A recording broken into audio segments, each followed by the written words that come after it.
So it is a Monday morning mailbag on a Tuesday afternoon, and it is one of my favorite shows of the week because you folks do all the work for me, allowing us to kind of cherry pick what we want to talk about. You can always reach out to us on Twitter at Walk Off Podcast, on Instagram, the Walk Off Podcast. If you are a member of the Patreon, well, you automatically get that Patreon bump and you get your comments and questions in no questions asked. And then finally, last but not least, we try to comb through as much of the YouTube comments as possible and grab from there. If you have been trying to get on Mailbag and have not succeeded, just keep trying. We really do try to switch up the names as much as possible. If you got in and then you're like, hey, I haven't been in a month, well, that's because we're trying to appease everybody here. I'm Scott Belford. This is Adam Mack, best co-host in the biz.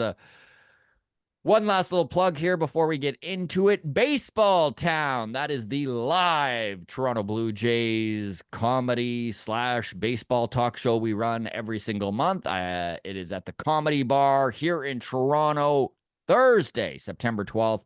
Starts at 7, ends around 9. We've got Keegan Matheson of MLB.com. We've got Adam of Blue Jays Today. We've got some surprise guests. We've got Tim Langdon of the Toronto Blue Jays PA announcer fame. So he has been with this team for years and has been through the 2015 and 2016 shakedown at the stadium when they beat the Texas Rangers in the division series, both of those division series. So excited to hear from him and some of his experiences and to get him to voice some stuff for us. So here's what I'm wondering, because you mentioned this on Long Toss, I think. Mhm. What are you getting him to like, are you gonna get him to do like next at bat, Vladimir Guerrero, or are you gonna do like fun stuff like tonight's drink specials? I think Like, I'm gonna do a little of both. okay. Yeah, I've You got a should get him couple to ideas record here. a voicemail message for you. Scott Belford can't come to the phone right now. Yeah, I like that. All Yeah. right. Okay. I'll put ticket links in the comments here. Comedybar.ca if you are listening through a podcast service. Obviously, we're available wherever you get your podcasts. And thank you so much to the audio side of things. In fact, just looked it up yesterday. We were sitting at number 9 baseball Hey, podcast in the country not bad. yesterday. So without you folks, obviously, we're not number 9 baseball podcast in the country. So again, I don't know why you guys like us idiots, but hey, thank you. On that, let's get into it. Right. The first one, always like to Hey. start with Twitter. This one made me laugh. Whether you like it or not, Adam, it made the mailbag. So Jason reached out. He DM'd us on Twitter. He goes, "Hey boys, love that Long Toss was back. Really enjoyed it. Hopefully Adam finished his school paper he was typing up all show. He better get an A on that." Yeah, This I was don't not know. the lone comment on this, Adam. I know this is representing the entire grounds crew. I don't know what happened because you guys weren't hearing it, my Yeah, keyboard. I I would have said something. I swear, had I heard it, I would have been like, Adam, mute your mic. yeah, I don't know. The other funny thing is like I was observed. I mean, part of my typing was responding to the live chat on YouTube. Yes, Zero comments there about like, hey, and because we can hear usually you. they're on top of it. It's like, Yeah, they hey, are. guy's muted, or hey, the feedback is brutal, or can you turn off your air conditioner? Like, we hear that stuff. So it was like totally blindsided by the fact that the audio sucked. So What I sorry. will say is this is on you, the listener, not on Adam. No. Yes. This is take a long, hard look in the mirror. Yes. Why didn't you tell Adam to stop? Yeah. No, but it is appreciate the comments. Honestly, we wouldn't know if you don't mention it. So Feedback is do good. appreciate Yeah. the feedback. Obviously, that is something we'll be conscious of on our next long toss Sunday. So yeah, Adam will mute his mic or type further away from it. Yes. I will. Yes. I do I like that will. though. I hope you got an A on your report. Any research I do mid-show next week, I will do on my phone and I will do voice to text, and hopefully that's quieter. Hey, nice coffee mug, by the way. Mm. Hmm. That's a great. I love it. Good stuff. Yeah. Okay. Sticking with Twitter, Mike DM'd us. He goes, guys, I just get the impression that a few of these games recently we could have won if we were really trying. We're sort of friends with Atlanta and the New York Mets, right? We do trades with them, don't we? Sometimes, question mark. It just feels like we've poked our noses in front as if to say, here you go, we can do this, but we don't need to win right now. So here you go, have the lead back. I get what you were saying about the raw stock of these kids, of course, commenting on our conversation yesterday on the bonus content. But to me, they're potentially dangerous bench pieces on a good team. Like these kids a lot. Let's go. Blue heart, clap emoji, clap emoji, clap emoji. So, Mike, thanks for reaching out, buddy. Always appreciate when people take the time to DM us. Yeah, I love the kids too, and this is something both Adam and I mentioned yesterday, right? Like it's not a dislike of the kids, and for this team to succeed next year, they absolutely have to pick the right low cost guys to fill in Mhm. and potentially even be a big part of a winning team next year, right? You got to have Mhm. those right guys. This front office is going to need to thread the needle on who they're choosing and who comes along for the ride. Adam's point yesterday was just you can't have them all. Otherwise, we're just rebuilding, like. Mhm. And then Truly. as for the Blue Jays feeling like they're not trying, I mean, Adam and I talked about this a little bit before we actually got into the public side of things. With this bullpen, it can feel sometimes like they're just coughing the lead back up. And obviously they're trying. Obviously they're trying, although I will read out the pitching line from yesterday. Ryan Burr started, Luis Frias, Ryan Yarborough, Tommy Nance, Eric Swanson, and I think it's safe to say one of those five guys will be in the bullpen next year. I think Swanson will be the only carryover. Yeah. Um. Yeah. It's the sentiment of like that was a winnable game when it came right down to it. Like I'm with Mhm. you, but also like who by the time we realize it's a winnable game, I just don't know, you know, we're up 2-1 in the seventh. We don't have like Romano's gone, right? Like the bullpen is what it is. Like It is what it is. It was frustrating there's to watch Tommy Nance load the bases, nobody out, and then the Mets score 2 runs, the tying and the go ahead on pass balls. That sucks. And I get the sentiment of it feels like we're just giving it away. right, but from like a realistic standpoint, if not Nance, who? Like, Yeah. like it's just not a situation of like, oh, we're saving our bullets for a different Yeah. game. Or like, We have no bullets. yeah, it's not like Romano is back and pitching, and we're like, we don't want to overwork him. He's already pitched 2 of the last 3 days. We don't want to. We'd rather risk losing, so we're going to stick Nance out. then like Yeah, there's just nobody to go to. It it's was a not like bullpen last day. year. It's not like last year, Adam, where we could lament the case that they used Romano instead of Hicks, right? Like there isn't Yeah, there aren't any weapons in this pen right now. yeah. Chad Green has Um, been good, but if you look into his FIP and his peripheral numbers, even he's a little bit iffy at best. So I don't know. I don't know. yeah. Um, why was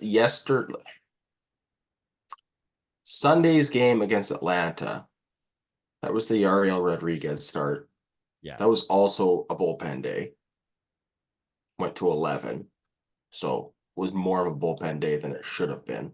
But why Mm-hmm. did we do Yeah, Bassett another? was lined up to pitch So yesterday and then they right moved now it. he's going to pitch today, so everybody Yeah. got bumped back a day. I'm not sure if that was just to give a little bit of extra rest to some of these guys. If by the way, if this is an answered question, grounds crew, feel free to drop a comment here as to why they moved Bassett around. I'm sure they had an explanation and we just missed it, but I wonder if, yeah, I was going to say, I wonder if this is like planning ahead the last 3 weeks of like ensuring Jose Barrios doesn't eclipse a certain innings number that triggers a bonus or something like that. Like, interesting, interesting. I I don't don't know if our know. front office is smart enough to pull that off, but Yeah. Well, they're definitely smart enough to upset people like Barrios. yeah. it does sound like something they do, but I doubt that's happening. So let's move on here to our last Twitter DM. This one's from Tammy, and I always like positive messages. She goes, Scott and Adam, exclamation mark. I love so much you two are back together. So do I, buddy. It's nice having Ditto, you back regularly. ditto. I really loved the MLB series that happened overseas this year. Is there a London series or something in Korea again next year? So MLB in 2022 approved 3 different London series, 2023, 2024, and 2026. So there actually isn't a London series next year. And instead of going to Korea, they are actually going to be in Japan. So Major League Baseball announced that its 2025 regular season will begin with the Tokyo series. And that is going to be the Los Angeles Dodgers versus the Chicago Cubs. Of course, the Dodgers with Yamamoto and Otani, widely watched by the Japanese baseball fans. And then Saya Suzuki and Shota Imanaga with the Cubs. So good choices on teams. Obviously, MLB knows what they're doing there. The Dodgers just keep drawing that card, right? Send them overseas to start the season. So they will leave spring training to go play a regular season game March 19th. They will return, go back to spring training, very similar to this year, and then start the regular season with everyone else, but just up one series on the schedule. Kind of an interesting way of doing it, but it does allow them to get the traveling and the jet lag out of the way. How do you feel about these overseas series, Adam? Meh? Meh, but they're not for me, like in all sense of the word. Like it's not anything I'm interested in, but I'm also not at all their target demographic, right? Yeah. So They've like already got you. they've already got me. Yeah, I'm already a Dodgers fan for life, baby. Give me more Kevin Biggio on the bench. I mean, Did you he talk get about cut from the growing the Dodgers? game. Pardon? I was gonna say, is Biggio still with the Dodgers, or did he get cut yet? I feel like he No, got he cut. was he was cut. He went to the Giants and then they cut him and now he is where did Kevin Biggio go now? He was with the Giants.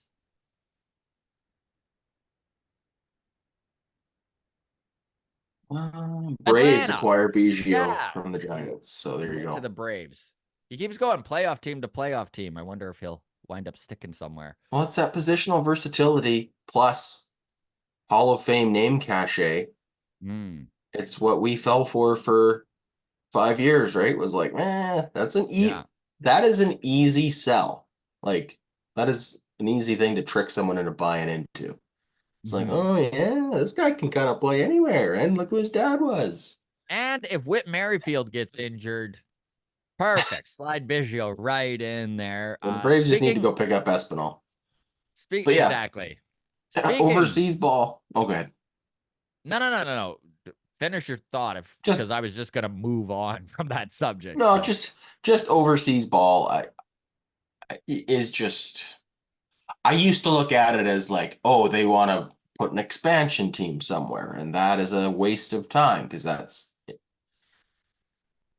in my estimation, impossible to actually yeah, pull off. Like you just can't have 30 teams in North America and then two in Europe wherever. and be Yeah. like, oh, this will go well. But I will Um, say it's I kind don't of a think that's the fun way to goal grow the anymore, though. game. Yeah, I'm Yeah, with you. I think it's just growing the game and trying to get more television viewers overseas. yep, and I think that's totally doable. And it Yeah, does seem like there's a good fan base over there that does love to watch absolutely. baseball. So if they Yep. love boring stuff like soccer, it makes perfect sense they'd like baseball. Okay. Speaking of Whit Merrifield, we were talking on Friday about his comments after being hit in the head, Yep. and just that he feels there's no repercussions for Mhm. organizations bringing in pitchers that have zero control and are telling them just rear back and throw that velo. And if you hit a guy inside, you hit a guy inside. So that's what this Patreon comment is about. This is from Deb. She goes, "Hey, how goes it, Scott? I was just catching up on last Friday's show and caught the discussion on how to prevent batters being hit in the head. Just a shout out to myself that I brought this up last year after Manoah cracked Taylor Ward's skull. And one of my suggestions was award more bases or even a run, very similar to what you kind of stated there, Adam. Yep. Of course, there would need to be details worked out, but it could be a start. Also links to the bigger discussion of pitchers getting Tommy John might be a disincentive. It might be able to disincentivize teams Disincentivize. Yeah. from churning through pitchers with a focus on high velo. Anyways, just wanted to share that. Have a great weekend. And then to tie into this, now we are going to go back to Patreon, but this is a YouTube comment from Scott Carter that fits right in here. So this is where we're putting it. He goes, "My thought was that you could remove the pitcher automatically on every hit by pitcher, even if no indication of it being on purpose. Then there's a real cost to the team pitching, that to the pitching team. The only exception is if the player purposely got hit, but that rule is already in the book. They can still do suspensions if the pitcher is purposely throwing at people." So that's an interesting idea too, right? If it seems like he comes inside and gets hit, the pitcher gets pulled. If I you think, the downside with saying like any hit batter is an automatic ejection though, is it's way too much power in the batter's hands to be yeah, like, oh, I'm gonna just lean into this. yeah. Whoever the And then you're Cy Young relying pitcher on I'm facing is, I'm just gonna get clipped in the elbow on this inside pitch. Like it goes too far, I then you're think, right? relying on Like, the umpires to make a call there. And I don't know. We're trying to take less. Aren't we trying to take power away from the umpires? yeah. Like, Yeah, this is why it's like a tough problem to solve because it is just like, you know, you don't want to make a tweak that swings things too far the other way. And like right now, mhm. pitchers are throwing inside, and part of the being a successful pitcher is making a hitter uncomfortable in there. I But really do if think that you were onto something, Deb, as well, and that the best way to handle this may be awarding a second base, yeah, right? Like if you get hit inside, uh, you get two bags. The only problem with that is it does really muddy the waters on a lot of things. Runners at second and third. What do you do if a guy gets hit, right? Like, Does that Don't hit score a him. run? Is it like bases loaded pretty much in that case? Yeah. You know? Yeah. So I don't know what the solution Mhm. is, although Whit Merrifield, I feel for him like he is correct. There is Yeah. just a lack of accountability, especially with the unwritten rules of the game being reeled way back, right? You just don't see it anymore. So there's no I mean, retribution or it's the thing is like those rules existed for a reason. Mhm. It worked. It was the same reason, you know, Pavel Bure had Gino Ojic on the ice with him. Like, Yeah. you're gonna go after Bure, Gino's gonna thump you. Like, you know, there Hey, it's was true. protection, right? Yeah. And then you take that out of the game, and now the goons are not afraid to go head hunting. And I know that's a hockey problem more than a baseball problem, but it's all on the same theme, right? Where it's like, Yeah. yeah, this kid who's just trying to establish himself in Major League Baseball and justify his spot on the 26-man roster is like, hey, it's either your head or my ass, and my ass is worth more to me, so duck, you know? Yeah. But yeah. Well, Drop your comments on this, folks. I am really curious to see what the majority of you think. And if and I'm guaranteeing there's people out there that don't even feel this is a problem, right? It's like, yeah. yeah, get out of the way.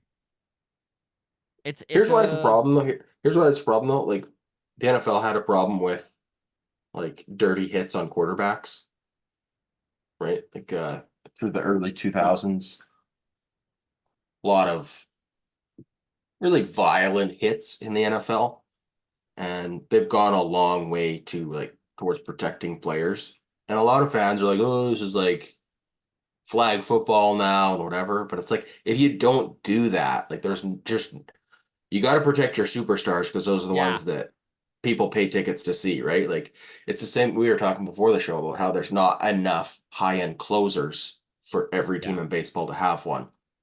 Not enough quarterbacks for 32 NFL yeah. teams to have a good quarterback. So you get like 8 good quarterbacks and then like 20 guys that are like, ooh, this guy should be playing in the CFL right now. So you just can't have like injuries burning any good quarterbacks you do have. And I think Yeah. baseball is in like a similar boat where it's like you can't have Bryce Harper missing half a Breaking season hands. hit in the face, Exactly. Yeah. like so it's not quite the same. Like most guys when they get hit don't miss a lot of time. Like Anthony Rizzo got missed half of last year for his Yeah. concussion, which was like a weird scenario. But yeah, you just like you do need to make an effort to protect the players because And what I that will doesn't mean say the about players are soft. It's what I just would yeah, what I will say about I was just gonna touch on that. It's not really a soft kind of narrative, in my opinion, with Whit Merrifield. He brings up a very good point that teams are bringing up pitchers before they're ready mhm, because they've got the velo to get away with it. Right? So mhm, they're not hitting their spots. They're not burning up AAA. What they are doing is throwing 101. mhm, And if we can find some sort of happy medium between just calling them up because they've got the velocity to do so and that they're ready and they're hitting their spots and can control where they're throwing, yeah, there's got to be some sort of middle ground there. All right, moving on here. Another Patreon comment from this one's from Macaulay.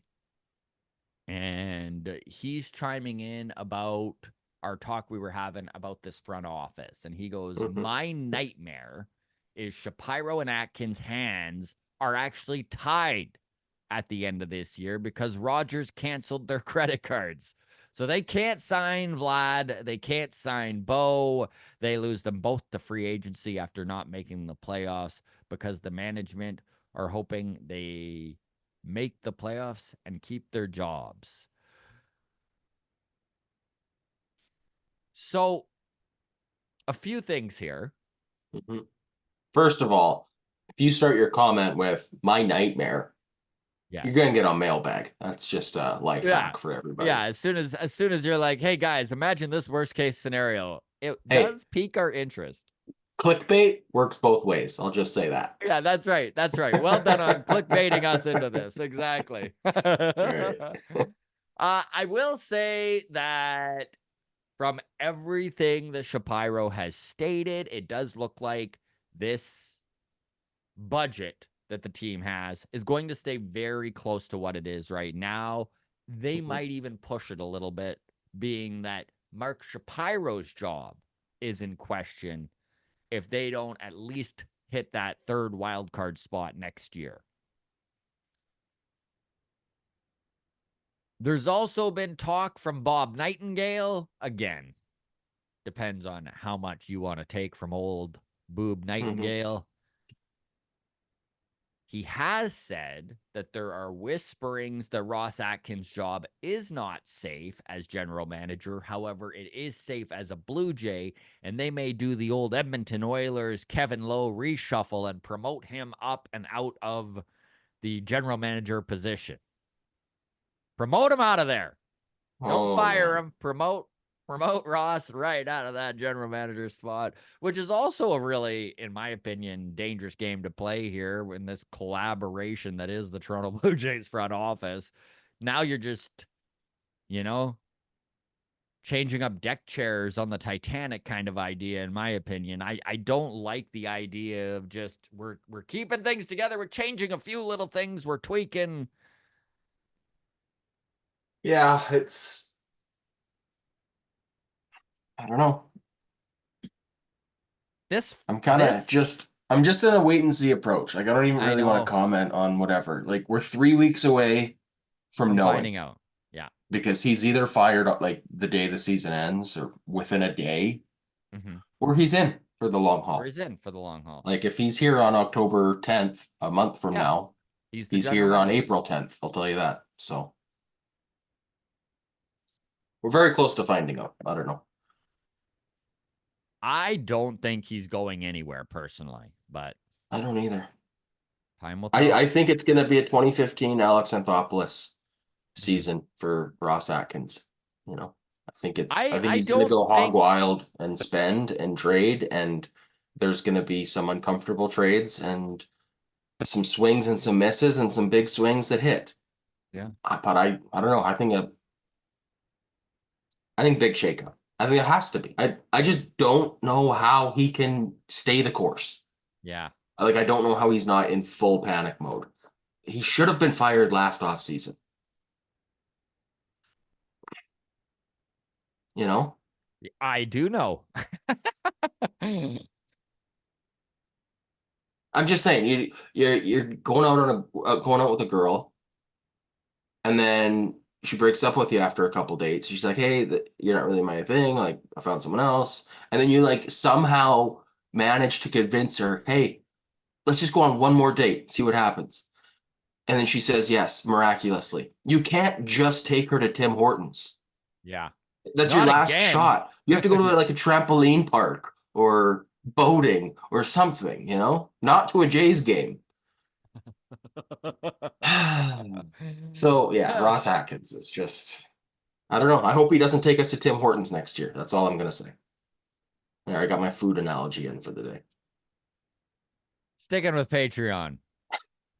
Johnny commented on our Vladdy and Bo episode yesterday, and he goes, Mhm.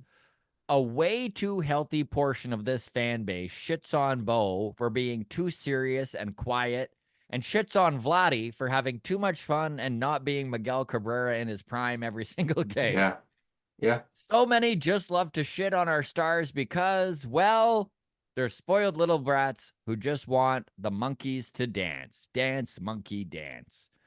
Uh, you know what? I will say it has intrigued me how this fan base really does seem to pick one or the other. You know, you're either a Bo guy or you're a Vlad guy, or a Bo girl and a Vlad girl, and there's not really many in between. I'm a big fan of both personally. I think let's get them both locked up. That's my Mhm, opinion.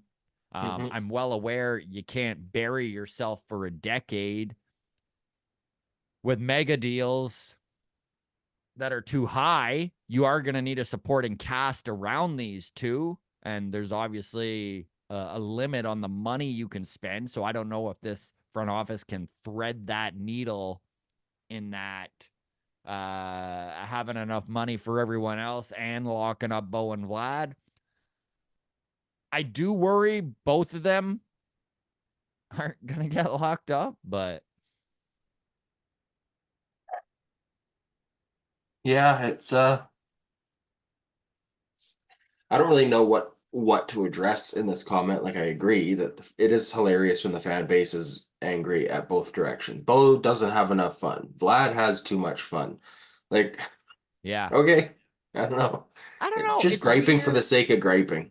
I kind of feel for Bo because just because he's introverted, Yeah. he gets all the shit that he's like a bad attitude. I don't get those vibes from him at all. Like even yesterday watching him out shagging balls in the outfield and goofing around with the guys in batting practice and stuff. Like he seems well liked. He seems like he's having fun. Hmm. He's not Vlad out there with a like Vlad had the fungo bat and he was just like running around flapping it around like everyone was laughing at like Yeah, yeah, yeah. like Yeah, it's I don't know. I believe in the talent of both guys, and I hope we can get a deal done with both and do it at a price point that makes sense or Mhm. slightly doesn't make sense. Yeah. Um, yeah, I don't know. This offseason is going to be incredibly interesting to watch as a Jays fan. And I mean, you can interchange interesting with absolutely fucking terrifying if you want, Hmm. because there are Yeah. so many things that could go wrong here. I'd still rather, if we only got one, Mhm. I'd rather have Bo. Yeah. I mean, that's I it. just don't think that's as likely. Yeah. And I think that's the general sentiment. But yeah, if we could only get one, I'd still rather have superstar shortstop than superstar first baseman. But that's just me. Um, when it comes to pricing, there should be a stat that's like, wins above replacement. There should be Mhm. like wins per dollar as a stat, right? Like when we talk MVP, most valuable player, your contract should weigh into that. How's this for a hot take? Hey, Shohei Ohtani, most valuable player. I mean, he's best player, but he's also getting 70 million, Mhm. right? So give me two guys at 35, they're going to put up those same numbers, right? Value is right there in the term, Yeah. most valuable Yes. player. I don't know. That's all I got. The closest thing that there is to what you're talking about is that it has been calculated that wins above replacement. So every one win above replacement for this year, anyways, I think is $4.5 million is what it's worth on the open market. That has been as high as 8 million, depending on what the team is or the year, depending on the players and all of that sort of thing. But yeah, it's interesting that like you pay for what you get, right? Like we've talked about this. The sure bets, like Shohei Ohtani, he's a sure bet. He's just gonna be one of the best players in the world on your team. Mm-hmm. They cost a fucking arm and a leg. Like, look at George Springer's contract, biggest contract in Blue Jays history, and has provided very little high end value outside of that 2021 season where he played 78 games. He wasn't bad in Yeah, so 2022. Again, struggled to stay on the field. And then as soon as he started playing every day, age caught up with him, or that's what at least what it feels like, right? And so you're paying so $150 million for here's a just for example. Shohei Ohtani with the Dodgers, DH, 993 OPS, obviously chasing a 50-50 season, probably going to be MVP. yeah. Ketel Marte, is third in the National League in OPS with a 918 Yeah. as a second baseman, but he's also getting 13 million this year. Like, are you telling me Shohei is 6 times more, like per dollar, 6 times more valuable than Marte? I don't know. Like, No, I don't you're right. Okay, going to know. YouTube. Oh, A couple comments from the interview we had with Charles McAdoo, who is nice. currently the number 8 prospect in the Blue Jays system. He was traded from the Pittsburgh Pirates to the Blue Jays at the deadline for IKF and cash considerations. The nice thing with McAdoo is he is on the rise. So he was drafted in the 13th round. However, the development that he has experienced over this first year in pro ball since getting drafted is off the charts, right? He's playing in AA already, 22 years old. He is speedy. He hits for power, and he's got a good eye at the plate. All pretty great skill sets to have as a 22-year-old. Mm-hmm. So we chatted with Charles. Don't call him Chuck. And so Blue Jays fan 1 commented, another great interview, Scott. Thank you. He seems like a no-nonsense type of guy, focused on the game. I look forward to seeing him in a Jays uniform. And then another comment here, Shane Turner. Just a small comment, he says. How does a future Major League Baseball player not know the A's and the Jays are not in the same division? So this kind of made me laugh because I asked him what his favorite team was growing up. He said the Oakland A's. And then he's like, they're in the same division as the Blue Jays? And I was like, they are not, young sir. I will say the answer to your question, Shane, is that once these guys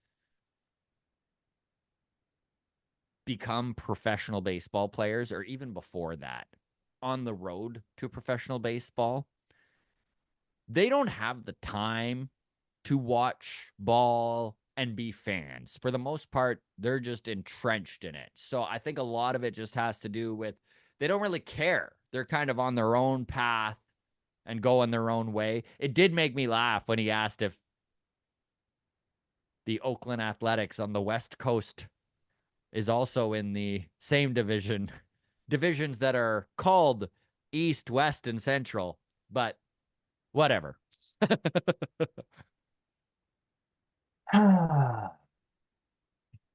It's I'm with you though. They don't have time to really follow the game that they're Playing. pursuing. Yeah. Yeah. So Okay, so this is a YouTube comment from John Sopik, and this was on our Friday episode where we were talking about the Matt Chapman extension. And he goes, is Chapman better because San Francisco is a hitter's ballpark? Question mark. I mean, short answer is no. yeah. San Francisco is far more a pitcher's park. The wind comes off of that bay, and in a lot of cases is blowing in from the bay. So it's kind of pushing balls back into the outfield. Now, obviously, some of the greatest hitters to ever played in San Francisco, Willie Mays, Barry Bonds. So, yeah, it's not going to affect everybody. And, a ballpark's a ballpark, but we've seen it in Oakland. We've seen it in San Francisco. Just, yeah, guys who maybe hit 40 bombs in a Yankee Stadium is probably closer to 30 bombs at Oracle Park in San Francisco. So, no, Chapman has just straight up been far better in San Francisco for whatever reasons. And I know that he even came out and said that he just never felt comfortable in Toronto, which was a weird thing to hear him say after 2 years. So mentally, he obviously is just more checked in as a Giant. There you go. All right, Adam. Let's get to the final question It's of the chapstick show. related, isn't it? Oh, I missed that one. You're right. One more Patreon, and then we'll get to the final one. Metal Manic on Patreon says, Scott, your wife's addiction has you chapped. A little wordplay there.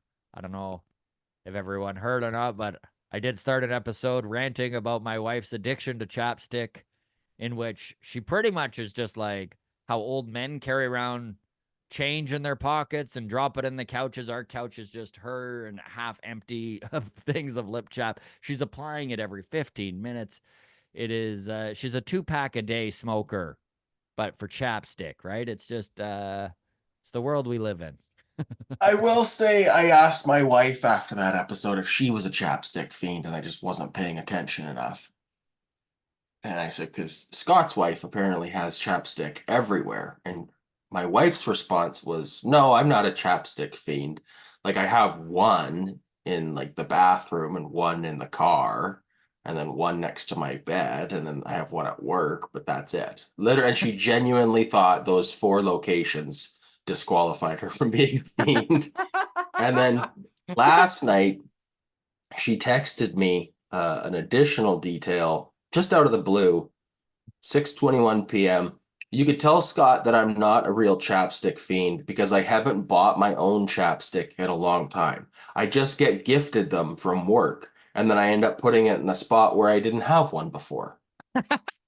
So yeah, she's just hoarding chapsticks, but she thinks because she's not buying them, she's Yeah, not a fiend. I think she's a fiend, so I think this I is a love it. thing. I There love you it. go.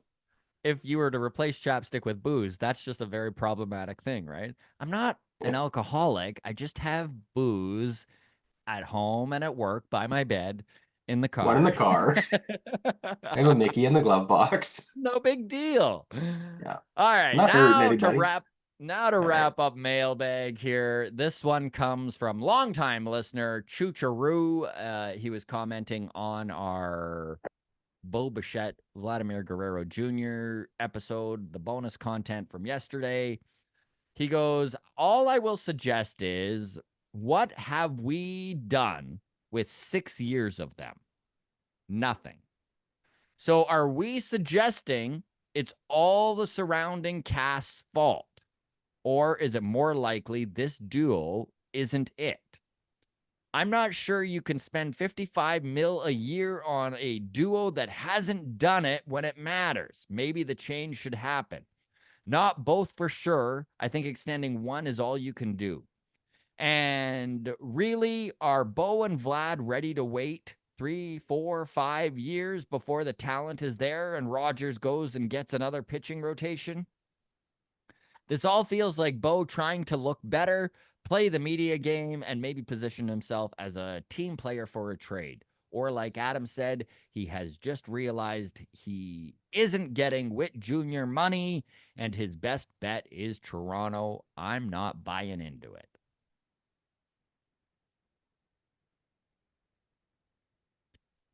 You know what this makes me think of, Adam? Hmm. Stanley Cup final, Game 7 losers, 2024, the Edmonton Oilers, and Connor McDavid and Leon Draisaitl, Mm-hmm. who have who have been the pillars of the Oilers for almost a decade, not quite, but coming up. The Oilers knew what they had. And I hate the Oilers because I'm a Flames fan, so the rivalry runs deep. But I will say that it has been impressive how often they have run back and tried something new. When it didn't work, yes, it was the surrounding cast.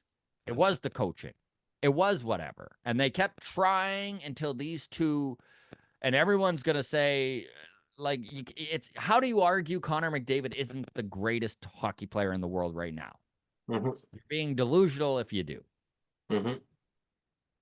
I'm not saying Bo and Vlad are the greatest baseball players in the world right now, but they are exceptional talents. And I do think that there was a lot of pressure on them in their early 20s, and that sometimes you're just not ready.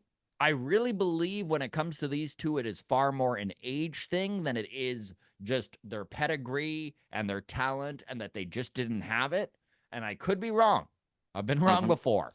Fuck, I've Mm-hmm. said it before, right? Like, I didn't think the Blue Jays losing Teoscar would be that big of a deal. So what the fuck do I know? But I will say that you don't want to throw the baby out with the bathwater, and starting anew is a very difficult thing to do, especially when the cupboards are empty. So like if we are Mhm. moving on from Bo and Vlad, I just don't think I trust this front office to fill in those gaps right now. Like, who do you restart with? Who is the core?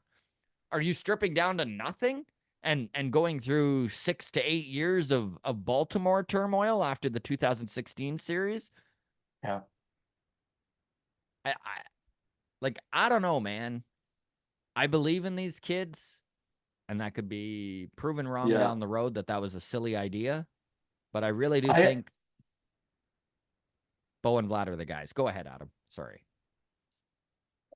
I accept the frustration, but I reject the premise that like Bo and Vlad have proven they're not the guys because we haven't been able to get it done with them. And it's just really hard to get it done no matter what your team is. I mean, let's look back at the LA Dodgers. You know, they were one of the best teams in baseball for a long time, but couldn't win a World Series. I know they were having more playoff success than we were, you know, but they had a core of Justin Turner and Bellinger and Corey Seager and Jock Peterson and Clayton Kershaw. Like they didn't just go, Yeah. well, we can't get it done with these guys. Let's totally abandon it and go get five other guys to be our anchors. Like, and eventually they just did break through in that 2020 season. But also like, you know, look at the Baltimore Orioles. The future with that organization looks in the next 5 years as bright as you could ever hope for, right? Mm-hmm. But the chances that they win a World Series is in those 5 years is still like Yeah. closer to zero than it is 100, right? Um, you know, like And it is always easier to bet against a player or a team. Like right. betting on Like failure, you're going to be right more often than not. if you could bet, here's our gambling draft kings of the day. If you could bet in the next 5 years, the Orioles win a World Series, or any of these five teams wins a World Series, but not the Orioles. Guardians, Phillies, Cincinnati Reds, Diamondbacks, and Padres. There's five random, like, middling teams. I'd for sure take any one of those five teams versus the Orioles. Like, Yeah. just things need to go so right for one team, or things need to go right for five teams. Like, give me five chances at a World Series instead of just the Orioles. Like, so Yeah. it's just, but of course the Orioles are in a way better position than any of those five individually. But like, you have a 1 in 30 chance to win, and things need to go right, and And one thing that is injuries very happen, and no, for sure. And no, one thing I will say, dude, that Choocheroo brought up is it is possible that Bo is playing the media game and is well aware that there is all of a sudden some negative connotations around his attitude and the way he has dealt with media in the past and all of that sort of thing. And maybe he is trying to get in front of it. yeah, I I do get the feeling he was being more genuine than maybe some others are. But yeah, I give the in the benefit of the end, doubt to a guy I don't in know the the truth end, on. yeah, like we'll never fucking know. Yeah.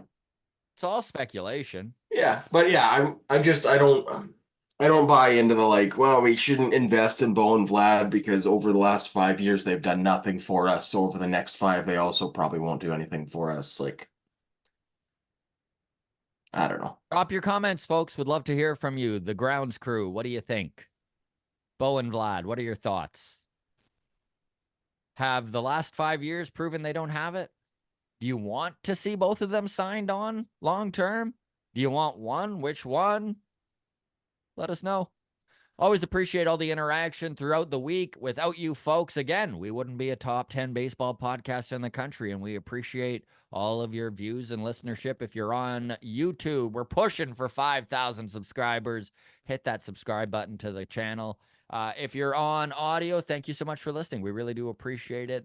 If you do drop a review, that always helps the channel. On that, we'll see you all on Friday, folks. Take care of yourselves and enjoy your week. Baseball Yes. Town on Thursday. Be there.